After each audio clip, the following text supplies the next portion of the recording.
berjumpa lagi di Ruang Belajar Bahasa Indonesia. Bagaimana kabar kalian hari ini? Semoga sehat-sehat selalu ya dan tetap semangat belajar. Sudah siapkah kalian mengikuti pembelajaran hari ini?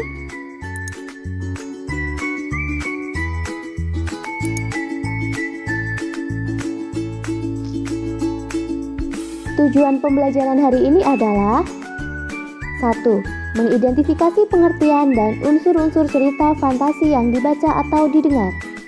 Kedua, menceritakan kembali isi cerita fantasi yang dibaca atau didengar. Nah, anak-anak, sebelum kita memasuki materi pada kesempatan kali ini, coba kalian perhatikan kalimat berikut ini. Betapa terkejutnya ia setelah membelah buah timun itu.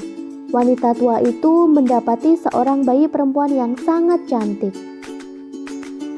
Anak-anak, kalian pasti pernah membaca sebuah cerita yang sangat unik. Saking uniknya, sampai-sampai cerita tersebut seperti di luar akal manusia dan mustahil terjadi di dunia nyata. Contohnya seperti penggalan cerita tersebut. Ada yang sudah bisa menebak cerita apa itu? Benar sekali anak-anak, gambar tersebut adalah cerita dari Timun Emas.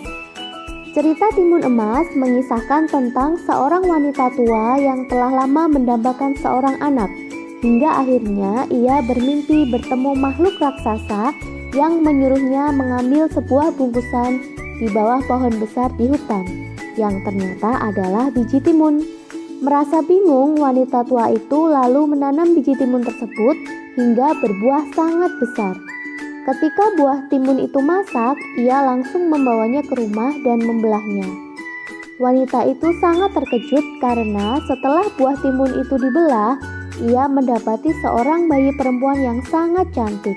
Bayi itu kemudian diberi nama Timun Emas. Anak-anak, cerita Timun Emas tadi merupakan salah satu contoh cerita fantasi. Apa sih cerita fantasi itu? Cerita fantasi adalah tulisan yang menceritakan sebuah kejadian atau peristiwa berupa angan-angan, hayalan, imajinasi, atau rekaan belaka. Cerita fantasi merupakan teks cerita yang dibuat berdasarkan imajinasi si pembuat cerita. Artinya, semua peristiwa yang diceritakan pada cerita fantasi bersifat fiksi atau tidak nyata. Unsur-unsur teks cerita fantasi. Yang pertama, ada keajaiban, keanehan, dan kemisteriusan. Cerita fantasi adalah cerita fiksi berjenis fantasi atau dunia imajinatif yang diciptakan oleh penulis. Pada cerita fantasi, hal yang tidak mungkin dijadikan biasa.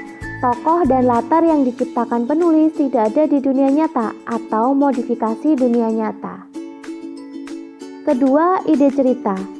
Ide cerita terbuka terhadap daya hayal penulis, tidak dibatasi oleh realitas atau kehidupan nyata.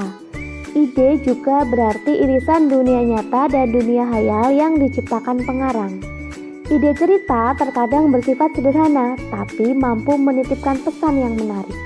Tema cerita fantasi adalah gaib, supernatural, atau futuristik. 3. Menggunakan berbagai latar atau lintas ruang dan waktu. Peristiwa yang dialami tokoh terjadi pada dua latar, yaitu latar yang masih ada dalam kehidupan sehari-hari dan latar yang tidak ada pada kehidupan sehari-hari. Alur dan latar cerita fantasi memiliki kekhasan. Rangkaian peristiwa cerita fantasi menggunakan berbagai latar yang menerobos dimensi ruang dan waktu. Keempat, tokohnya unik karena memiliki kesaktian. Tokoh dalam cerita fantasi bisa diberi watak dan ciri yang unik yang tidak ada dalam kehidupan sehari-hari. Tokoh memiliki kesaktian-kesaktian tertentu. Tokoh mengalami peristiwa misterius yang tidak terjadi di kehidupan sehari-hari. Tokoh mengalami kejadian dalam berbagai latar waktu dan tempat yang berbeda zaman. 5. Bersifat fiksi. Cerita fantasi bersifat fiktif atau bukan kejadian nyata. Cerita fantasi bisa diilhami oleh latar nyata atau objek nyata dalam kehidupan tetapi diberi fantasi. Keenam, bahasa. Bahasa yang digunakan dalam cerita fantasi variatif, ekspresif, dan menggunakan ragam percakapan atau bukan bahasa formal. Jenis cerita fantasi dapat dibagi menjadi dua kategori, yaitu berdasarkan kesesuaiannya dengan kehidupan nyata dan berdasarkan latar cerita. Cerita fantasi berdasarkan kesesuaiannya dengan kehidupan nyata dibagi menjadi dua. Yang pertama, cerita fantasi total, dan yang kedua, cerita fantasi irisan. Cerita fantasi total. Dalam kategori ini, semua yang terdapat pada cerita tidak terjadi dalam dunia nyata. Nama orang, nama objek, nama kota benar-benar tidak terjadi di dunia nyata dan rekaan penulis semata. Contoh cerita fantasi total terdapat pada penggalan cerita berikut ini. Seluruh pasukan Nataga sudah siap hari itu. Nataga membagi tugas kepada seluruh panglima dan pasukannya di titik-titik yang sudah ditentukan. Hari itu sejarah besar Tanah Modo akan terukir di hati seluruh binatang. Nataga mengibaskan api pada ekornya yang keras, membentuk lingkaran sesuai tanda yang dibuat oleh semut, rayap, dan para tikus. Lalu ia melompat bagai kilat dan mengepung serigala dalam api panas.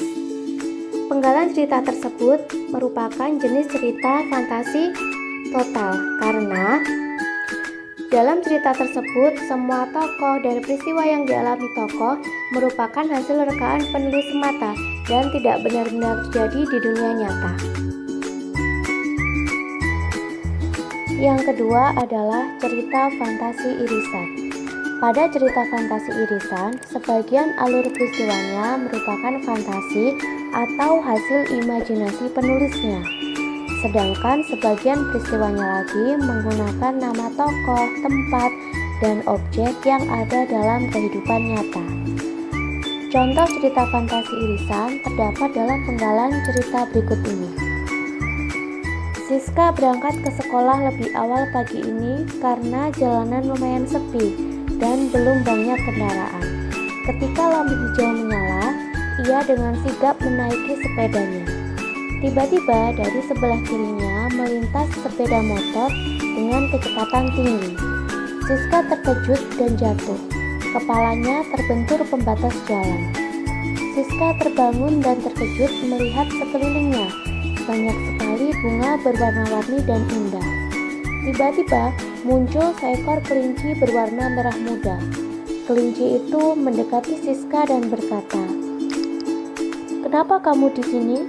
Tempat kamu bukan di sini." "Kenapa saya tidak boleh berada di sini? Saya senang berada di sini, sangat indah," kata Siska pelan. "Pulanglah, ibumu menunggumu," kata si kelinci sambil menunjuk sebuah jalan. Sebagian peristiwa dalam cerita tersebut merupakan hasil imajinasi dari penulis, sedangkan sebagian lagi adalah peristiwa yang pernah kita alami di dunia nyata. Selanjutnya adalah cerita fantasi berdasarkan latar cerita, terbagi menjadi dua.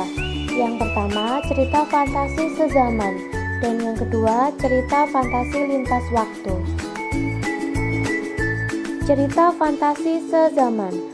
Pada cerita fantasi sezaman, menggunakan satu latar waktu saja, masa kini, masa lampau, atau masa yang akan datang. Kedua, cerita fantasi lintas zaman. Pada cerita fantasi lintas zaman, menggunakan dua latar waktu yang berbeda. Misalnya, masa kini dengan zaman prasejarah, masa kini dan masa 40 tahun yang akan datang. Bagaimana anak-anak? Sudah paham ya tentang pengertian dan unsur-unsur cerita fantasi?